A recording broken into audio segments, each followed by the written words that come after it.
Hey Lifers, Dustin here, and today I want to take a look at what exactly is the greatest college football upset of all time. Yes, this could have been a Tuesday top 10 list, but instead of making it a Saturday kind of discussion video, because to be honest, I don't know what we define as the greatest upset. So, do we do it by point differential? Do we do it by impact on the season? Do we do it by different levels of competition? What exactly defines the greatest upset?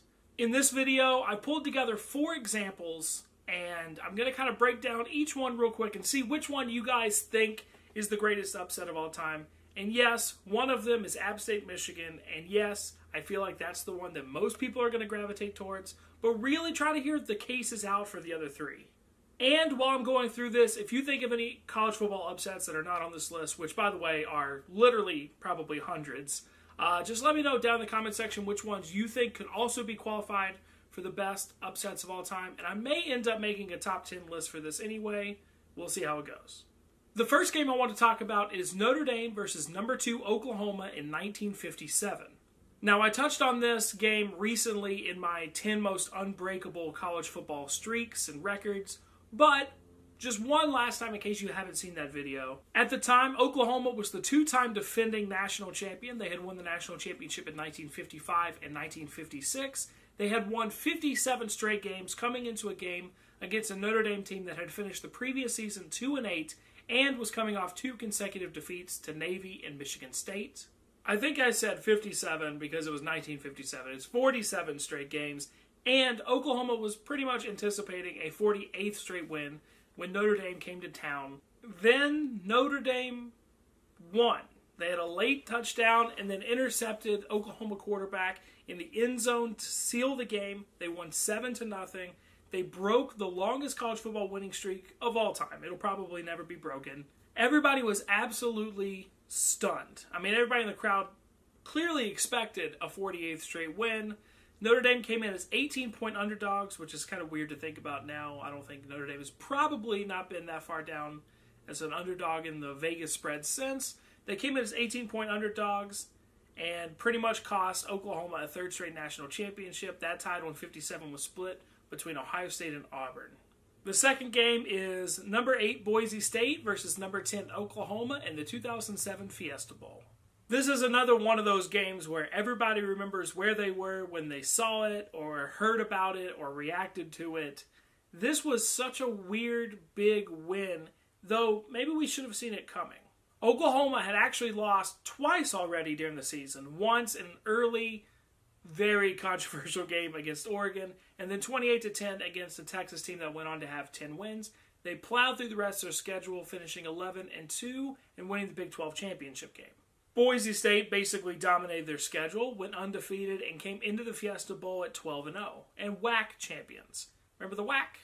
They were the WAC champions. Of course, everyone assumed that Boise was flexing over all those lower teams, but they weren't. I mean, they weren't to the level of mighty Oklahoma. They were lowly Boise State, right? I mean, they're not going to beat Oklahoma.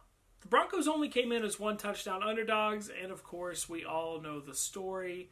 A hook and ladder and a Statue of Liberty played later, and Boise State shocked the world 43-42 in one of the greatest college football games of all time. By the way, Oklahoma fans, I'm sorry that I have to put both of these on here, and both of these are back-to-back. I'm trying to count down in my own head, but it's no disrespect. The third game I want to talk about is one that never really gets attention when we talk about the greatest college football upsets of all time, and that's number 2 USC and Stanford in 2007. USC finished 2006 4 points away in a very close loss at UCLA from playing in the national championship game, and they beat number 3 Michigan in the 2007 Rose Bowl. They opened the 2007 season by pounding away at 3 opponents before eking out a 3-point win against Washington. The Cardinal was coming off a 1-11 season in 2006 where they fired their head coach and hired this guy named Jim Harbaugh. I'm not sure if you've ever heard of him. At the time, he was 1-3 in his first season at the Cardinal. And unfortunately for them, their starting quarterback had a seizure the week before the USC game, so they were having to use backup quarterback Tavita Pritchard. USC was coming into the game with a 35-game home winning streak and a 24-game home Pac-10 winning streak, and they were 41-point favorites in Vegas.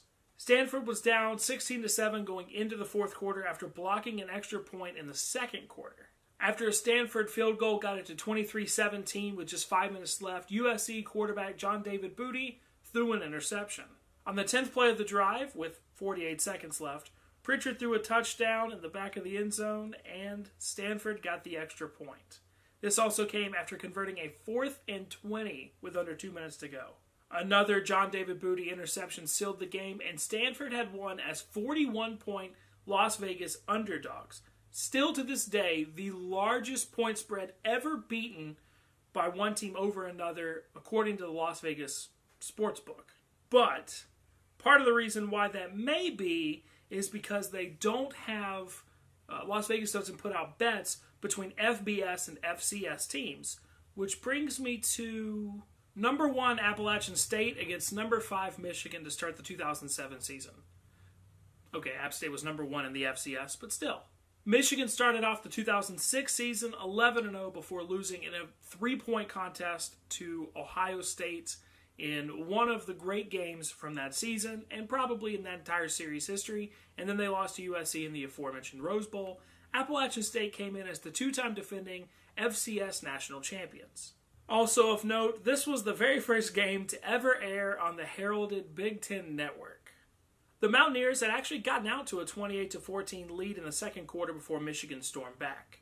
An App State field goal with 26 seconds left actually gave them the 34-32 lead, and then, of course, they blocked Michigan's field goal and ran out the clock as 109,000 stunned fans watched on.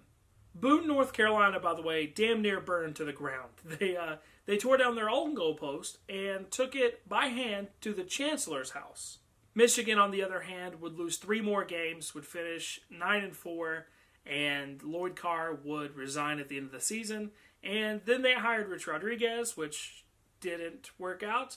Then they hired Brady Hoke, which looked like it was about to work out, but then didn't work out. And they're only now starting to rebuild under Jim Harbaugh, the head coach of Stanford in 2007. App State, meanwhile, won their 3rd straight national championship in 2007 and now are in the FBS ranks in the Sun Belt Conference. Remember, this was a Michigan team stacked with the likes of Chad Henne, Mike Hart, Mario Manningham, Brandon Graham, and Jake Long. So those were my 4 candidates for probably the greatest college football upset of all time. Each one has its own merits. One, a team with a gross record the year before. Yes, Notre Dame is a national power, but in 1957, they had no business beating Oklahoma. They ended the nation's longest winning streak. Then you have Stanford overcoming Las Vegas's largest point spread to beat a USC team at the end of their dynasty. You have Boise State, a team from a lowly Group of 5 conference. Remember, Group of 5 teams had been BCS busters before, but not against mighty Oklahoma, a team that was supposed to really run Boise State off the field. And then, of course, you had an FCS team, even though they were the best FCS team, going into Michigan Stadium in front of 109,000 people and shocking a top 5 team. You're probably never going to see that again, at least on that level. And if you do, people are always going to be like, wow, this reminds me of App State, Michigan. The game, in fact, helped launch App State into a new athletic budget in the FBS, and Michigan, you could almost argue, is still recovering from that loss because I don't know if Lloyd Carr was still going to coach for a little bit longer, but after that loss, he probably was done right then. And there's plenty of examples just within the last 10 years or so. I mean, you have the 2006 UCLA-USC game that I talked about earlier, the 2007 Backyard Brawl, the 2009 Sugar Bowl between Utah and Alabama. There's plenty of examples. Please let me know what you think should be included, if not as the greatest college football upset, your favorite college football upset, or one that is probably the most memorable to you or your team. Just let me know down in the comment section. Also, I want to let you know that I put out another video today, just because it's just a fun, dumb video that I put out. It's going to be linked in the end screen here in just a minute. It's just, if I could have made college football conference alignment from the start, if I could have had 144 teams, 12 conferences of 12 teams, and assembled them any way I want to, knowing what we know now, and not regarding a lot of tradition or rivalries, based on parameters that I set, it's a lot. You should go watch the video. It's dumb. It doesn't mean anything, but it kept me entertained for hours while I was trying to put it together. So check it out on the end screen here in just a second. Thank y'all so much for watching. As always, if you enjoyed this video, please give it a big old thumbs up. You can also click the circle right there in order to subscribe and see more college football videos coming down the pipe, or any of the videos over here to the right. Thank you so much for watching, and as always, until next time. But really try to hear the cases out for the other three. And while I'm going through this, if you think of any college football upsets that are not on this list, which by the way are literally probably hundreds, just let me know down in the comment section which ones you think could also be qualified for the best upsets of all. In this video, I pulled together 4 examples, and I'm going to kind of break down each one real quick and see which one you guys think is the greatest upset of all time. And yes, one of them is App State, Michigan, and yes, I feel like that's the one that most people are going to gravitate towards all time, and I may end up making a top 10 list for this anyway. We'll see how it goes. The first game I want to talk about is Notre Dame versus number 2 Oklahoma in 1957. Now, I touched on this game recently in my 10 most unbreakable college football streaks video because, to be honest, I don't know what we define as the greatest upset. So, do we do it by point differential? Do we do it by impact on the season? Do we do it by different levels of competition? What exactly defines the greatest upset? Hey Lifers, Dustin here, and today I want to take a look at what exactly is the greatest college football upset of all time. Yes, this could have been a Tuesday top 10 list, but instead of making it a Saturday kind of discussion,